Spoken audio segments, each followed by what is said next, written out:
Hi guys, Freddy here. Welcome back to another Retro RPG. And at the end of another week, and the end of another poll, we've got a very slim win for the Germany Sourcebook for Shadowrun. Now I'll cover that on the desktop in a wee second. And as usual, I'll be back at the end of the video with some other poll related stuff and some other channel related stuff. But let's have a look at the Germany Sourcebook. You could be a Scottish laird. Under an ancient Scottish law where anyone who owns land in Scotland can use the title of laird before their name, a law which actually doesn't exist. But what the hell, I'm willing to assign you a piece of my garden in the lowlands of Scotland and offer you a printable certificate to use the title of laird. Just join our Patreon at the laird level, choose a section of my garden, and then you can be a laird of Scotland. See my Patreon below, where you can get access to my videos a week early, help the channel out, be credited at the end of videos, and stake a claim to a tiny little piece of Scotland. Offer has no standing under law. Offer does not give you any real rights to part of my garden. Offer does not really make you a landowner. Offer is no different to all other Scottish title offers out there. So, this is the Germany Sourcebook for Shadowrun, which came out by FASA in 1994. Now, normally I'd speak a bit about the book, but everything I would normally say is contained within and probably phrased better. So I'm going to go straight to the back cover. So, Germany in the Shadows, forged in the chaos of the Awakening and the Euro Wars, the German alliance is a land torn by strife, rebellion, political turmoil and powerful magic. From the towering glass and chrome skyscrapers of Frankfurt to the anarchy of Berlin, from the green war camps of the Rhine-Ruhr megaplex to the troll kingdom of the Black Forest. 21st century Germany teems with opportunities and dangers for the Shadowrunner.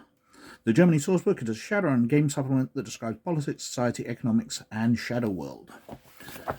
And that's kind of what it is. It's detailing Germany in the 2050s and beyond for Shadowrun. But if we flick in a couple of pages, first of all, we can see that the quality of publishing is up to FASA's normal. Lovely artwork. It's laid out very well.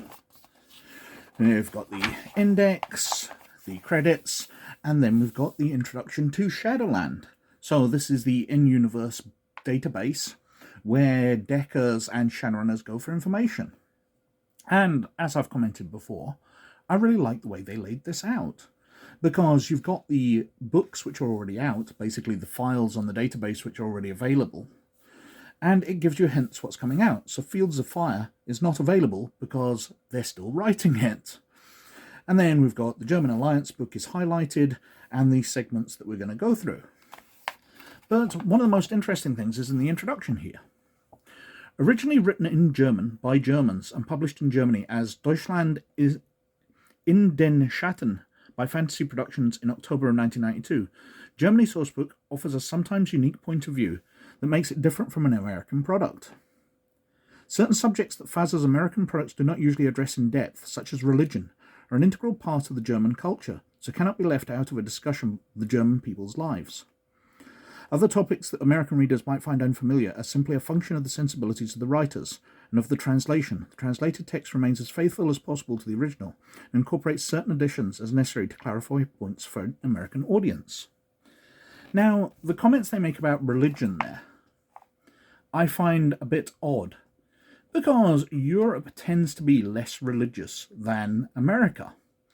I just think that the authors in America were very nervous about talking about religion at all, which seems odd given the world of Shadowrun.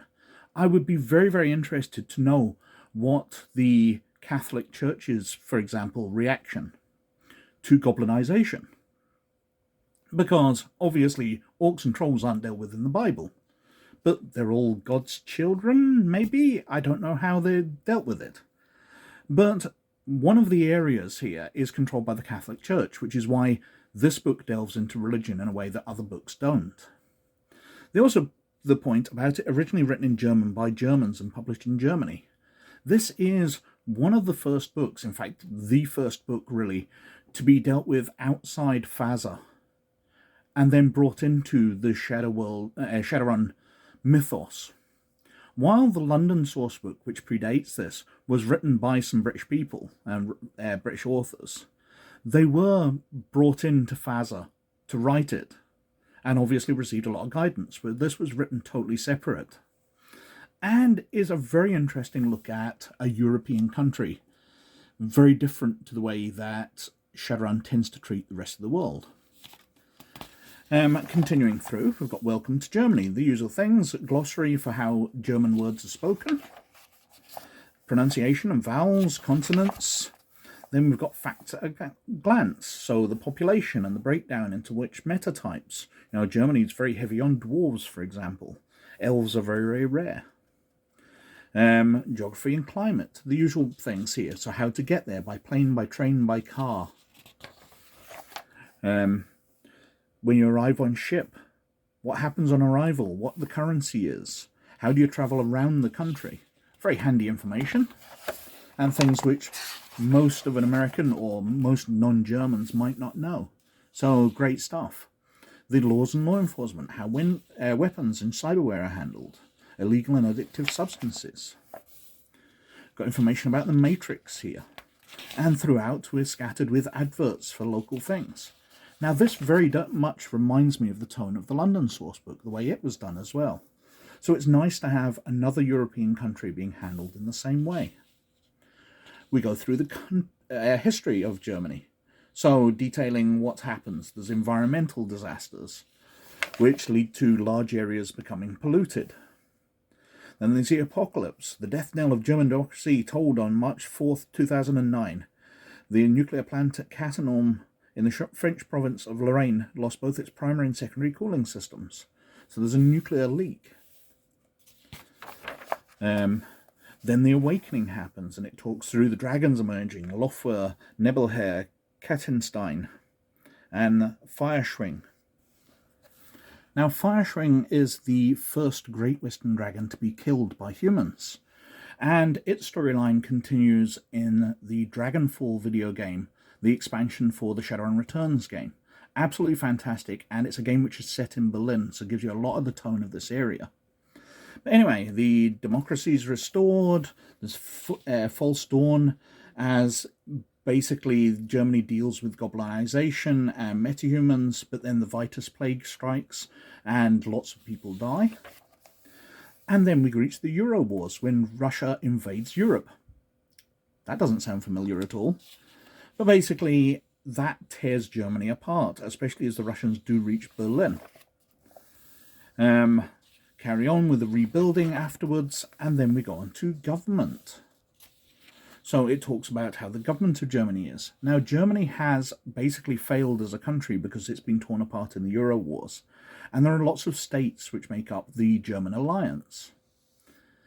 So it details through the general government, the president, the Bundesrat, how Bavaria's governed, Franconia, Württemberg, etc. Now, we've got colour plates here. Now, unlike the London Sourcebook, which tend to have a lot of cosplayers, basically, people dressed up as elves and orcs in costume, these are all just colour images, but doing the same job, advertising clubs and services within Germany. Now, while this is a lot nicer, I do miss the ridiculously silly images that the London Sourcebook had.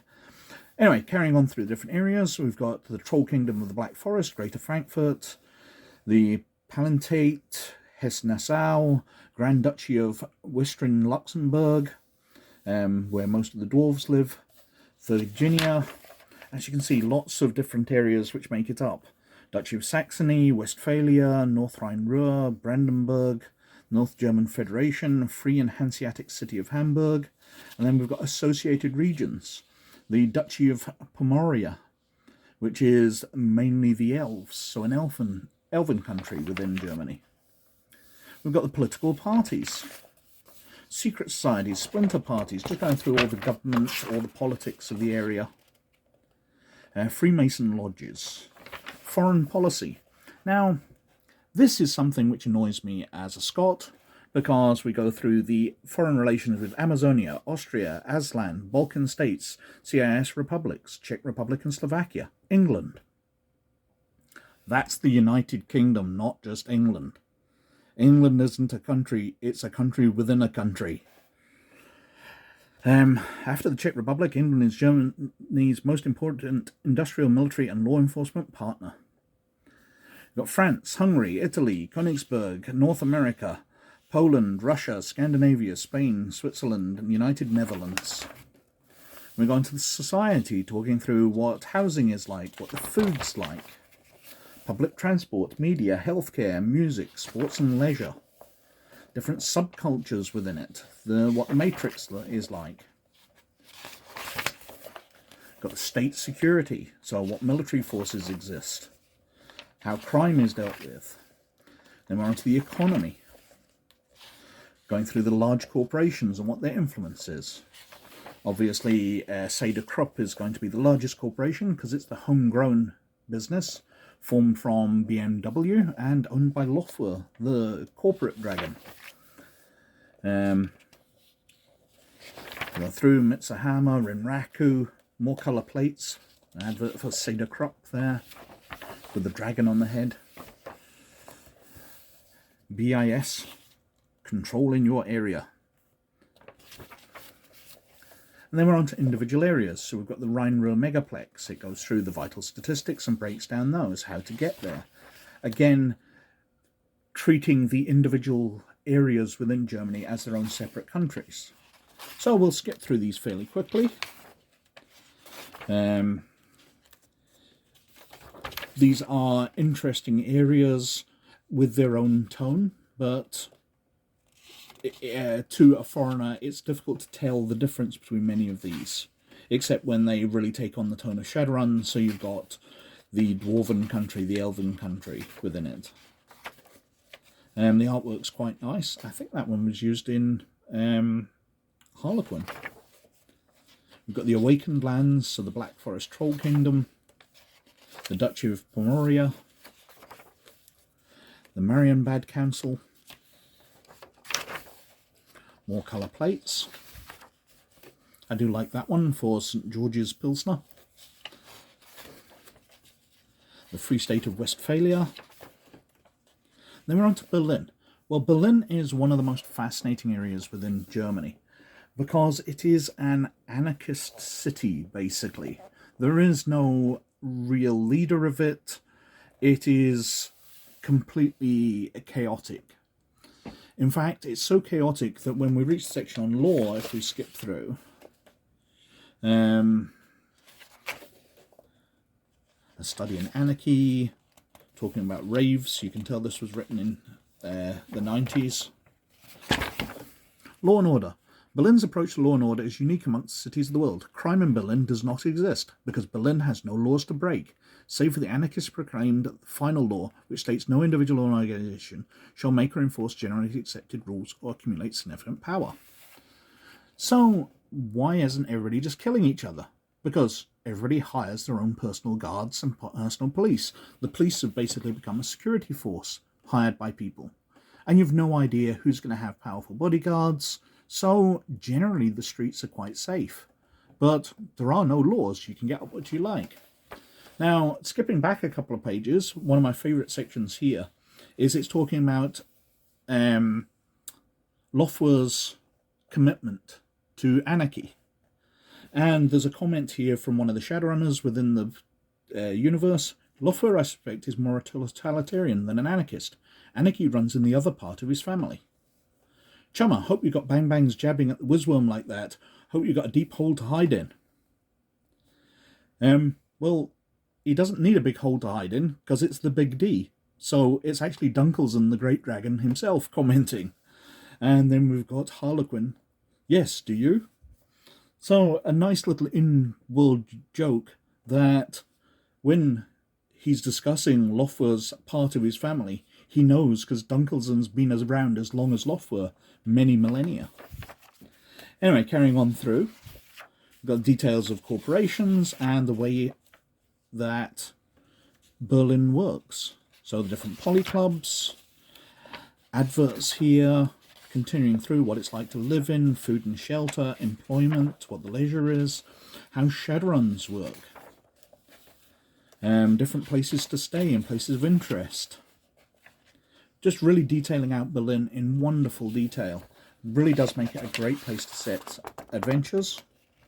Berlin Zoo, meet your mate. when the sixth world meets the old world. They got a great chance to use some wonderful artwork in this book. We've got a discussion of German magic, because German universities were amongst the first to start studying hermetic magic as a science. So Germany actually understands magic pretty darn well compared to other countries. And it kind of works its own way, because we've got various spirits and totems which don't exist elsewhere, including the Dragon Slayer, the Great Mother, the Horned God. Talks about adepts, druids, path magic, witchcraft, what magical sites exist, especially within the Awakened Nations.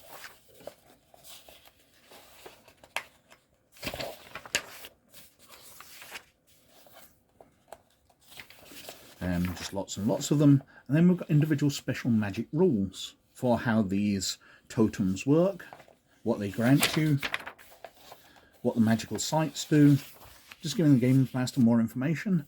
And we've got a special section on awakened animals, paranormal animals.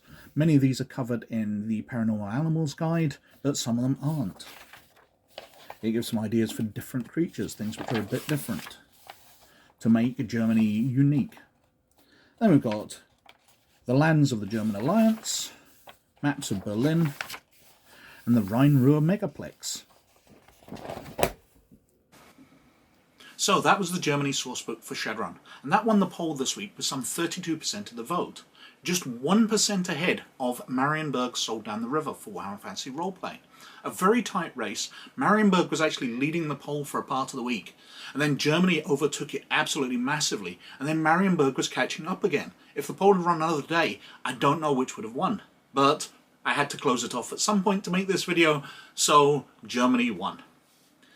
But with them taking 63% of the votes between them, that didn't leave a lot for everything else. So way behind was Threats for Shadowrun on 15%, Year of the Comet for Shadowrun on 11%, and tying with that, the Adept's Way for Earthdawn with 11%.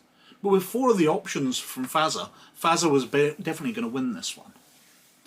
Now, they're all cleared out, and I'm going back to a Retro Adventures. So this week in the poll, we've got a Doomsday Like Any Other for the Star Trek role-playing game. A fantastic old FASA adventure from 1986, detailing combat against one of the planet killers from the original series. We've got a Resection of Time for Call of Cthulhu, another modern-day adventure. A lot of my Cthulhu collection is modern-day ones, so they'll come up quite a lot, but an interesting adventure in its own right. We've got Tales for the Ether from Space 1889. The steampunk setting from them, absolutely great products they brought out. It'd be really interesting to cover this compilation of adventures in very different settings, from Mercury to Earth to Mars to a space station in orbit around the Earth. Then we've got Death on the Reich, the second part of the Enemy Within campaign.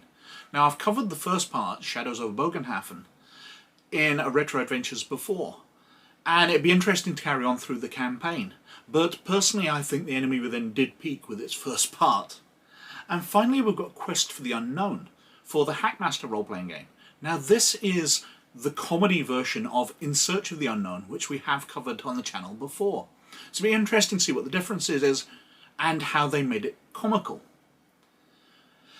Now on other channel related stuff, I've not a lot to report.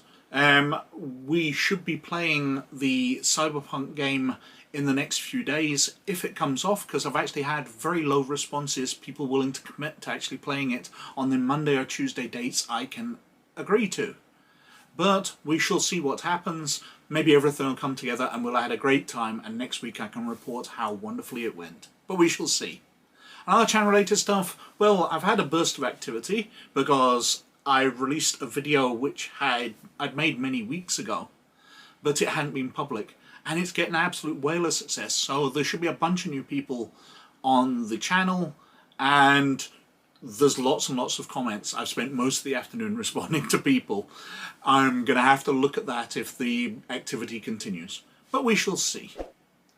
Anyway, I think I've whittled on for quite long enough as usual, so thank you very, very much for watching. But most of all, you look after yourselves, and I'll catch you later. Bye now.